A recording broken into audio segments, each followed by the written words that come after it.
सभ्यता के आदिम युग से ही जंगल और मानव समाज के बीच एक अनोखा संबंध है जिसे सींच कर रखा है पेड़ ने। इसलिए इस अनमोल मैत्री संबंध को जोड़ कर रखना हमारा परम कर्तव्य है। मध्य प्रदेश के कान्हा फॉरेस्ट डिपार्टमेंट ने जंगल और जीव जंतुओं के देखभाल के लिए एक अभूतपूर्व भूमिका निभाया है।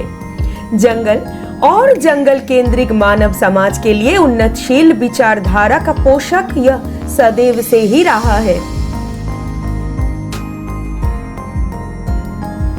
2000 स्क्वायर किलोमीटर तक फैला ये कान्हा राष्ट्रीय उद्यान भारतवर्ष के विख्यात राष्ट्रीय उद्यान में से एक है, जिसे भारत सरकार से पुरस्कार स्वरूप बेस्ट मैनेज्ड पार्क के खिताब से सम्मानित किया गया था। ऊंचे ऊंचे शाल के पेड़, घास के मैदान और जंगल की शान वो सारी जीव जंतुएं जिन्हें देखने के लिए न जाने साल भर कितने ही लोग आते हैं।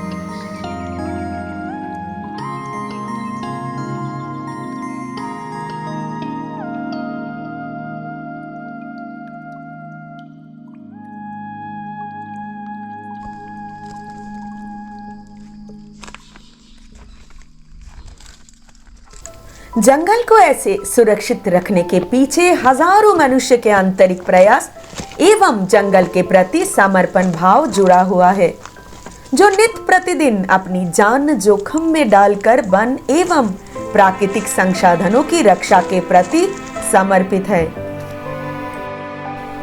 आसपास के वो मनुष्य जो इस कान्हा फॉरेस्ट से जुड़े हुए हैं, उन्हें शिक्षित तथा आधुनिक बनाने के सत प्रयास और नई सोच ने एक अद्भुत उपाय को साकार किया है।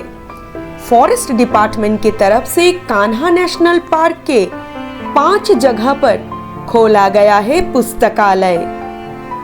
अब आइए इन पुस्तकालय के विषय में विस्तारित जानकारी हासिल करें उन्हीं के मुंह से जिन्होंने सर्वप्रथम इस पुस्तकालय की स्थापना हेतु अपना हाथ बढ़ाया था। नमस्कार, मैं फॉरेस्ट रेंज ऑफिसर सीता जमरा। नमस्कार, ये हमने कान्हा जंगल मित्र पुस्तकालय नाम से यहाँ के जो लोकल विलेजर्स यूथ बच्चे कॉम्पिटिटिव एग्जाम्स की तैयारी कर रहे हैं, उनके लिए ये पुस्तकालय हमने निःशुल्क पुस्तकालय खोला है कान्हा की ओर से। और इसमें हमने इको विकास समितियों की सहायता से ये पुस्तकालय खोला है। यहाँ पर हमने बच्चों के लिए मैप्स रखे हैं। इंडिया का मैप है, ये मध्य प्रदेश का है, ये वर्ल्ड का मैप है। इसमें सारा डिटेलिंग्स दिया है जनरल नॉलेज का। और इसके अलावा हमने यहाँ पे बुक्स कॉम्पिटिटिव एग्जाम्स के लिए रखी हैं सारी।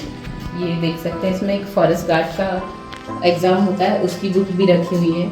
इसके अलावा physics, chemistry, biology, agriculture, general knowledge के लिए प्रतियोगिता दर्पण और लोक प्रशासन, ये सारी किताबें रखी हैं। और इसके अलावा हमारे यहाँ पे काफ़ी सारे लोगों ने बुक्स डोनेट भी किया है। ये जो लाइब्रेरी है, इस लाइब्रेरी को हमारे जो पूर्व सीएम हैं शिवराज सिंह चौहान जी, उन्होंने ट्वीट करके इस लाइब्रेरी को अप्रिशिएट किया था। तो उनके अप्रिशिएशन के बाद में यहाँ पे हमें काफ़ी सारे लोगों ने सहायता किया और किताबें डोनेट की। मेरे काफ़ी सारे फ्रेंड्स लोगों ने भी किताबें डोनेट की यहाँ पे। तो इस पंडरापानी वाली लाइब्रेरी को हमने एज ए सेंट्रल लाइब्रेरी जैसे खोल रखा, और जितनी भी डोनेशन वाली बुक आती है उनको हम यहीं पे रखते हैं। इसके अलावा हमने 4 जगह पे और लाइब्रेरीज खोल रखी हैं। एक लाइब्रेरी हमारी जो है बहेरा खार नाके में बनी हुई है, दूसरी लाइब्रेरी ये पंडरापानी है, तीसरी हमारी पटपरा में है और चौथी हमारी मालूम झोला में है, और एक हमारी जो लाइब्रेरी है वो सराई पतेरा में है। इस तरह से कुल 5 लाइब्रेरी जो है वो समनापुर बफर में मैंने खोली थी। और उसके बाद में हमारे उस समय जो DFO मैम थी, उन्होंने दूसरी रेंजर्स में भी कुछ लाइब्रेरियाँ और खुलवाई है। तो ये कान्हा की एक अलग बड़ी अच्छी पहल है, जिसमें कि हम लोग लोकल जो यूथ बच्चे हैं उनको पढ़ाई के लिए सपोर्ट कर रहे हैं, बुक्स अवेलेबल करवा के लाइब्रेरी के थ्रू। Thank you. कान्हा के समनापुर बफर में टोटल 5 लाइब्रेरी खोली थी, फ्री लाइब्रेरी यूथ्स के लिए।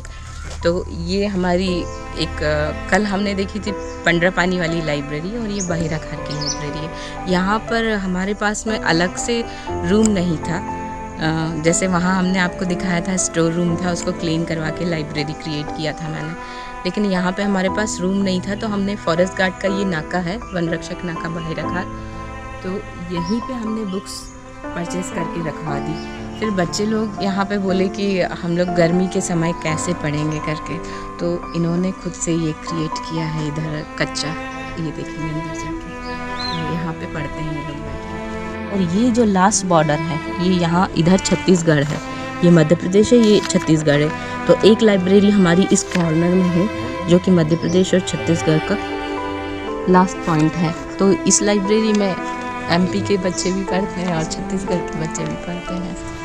हमको लाइब्रेरी होने से सुविधा ये है कि हमें दूर तो जाना नहीं पड़ता और आसानी से हम यहाँ शांत माहौल में बढ़िया पढ़ते हैं। और अगर हम पढ़ लिख गए, कुछ नौकरी में लग गए तो हमारे परिवार का नाम होगा, गांव का नाम होगा, हमारे एरिया का नाम होगा। इस महान कार्य में हम भी अगर अपना योगदान कर सके तो वो सराहनीय होगा।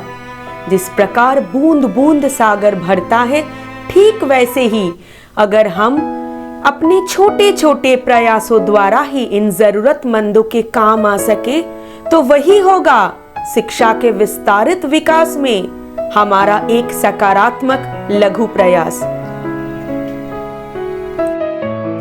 शिक्षा ज्ञान, चेतना एवं उन्मुक्त विचार का विस्तारित आधार है। एक शिक्षित समाज ही जंगल की उपयोगिता को समझकर उसके संरक्षण हेतु अपनी अहम भूमिका निभा सकता है। इस प्रकल्प के साथ जुड़े फॉरेस्ट डिपार्टमेंट को सलाम करते हुए भविष्य में उनकी और नवीन प्रगतिशील सोच को प्रतिस्थापित करने की आशा रखते हैं। इन सहज सरल आदिवासियों का जीवन शिक्षा के आलोक से सफलता के चरम उत्कर्ष पर पहुंचे, जिसे मानव समाज और जंगल के बीच एक प्रेमपूर्ण सेतु बंधन का निर्माण संभव हो।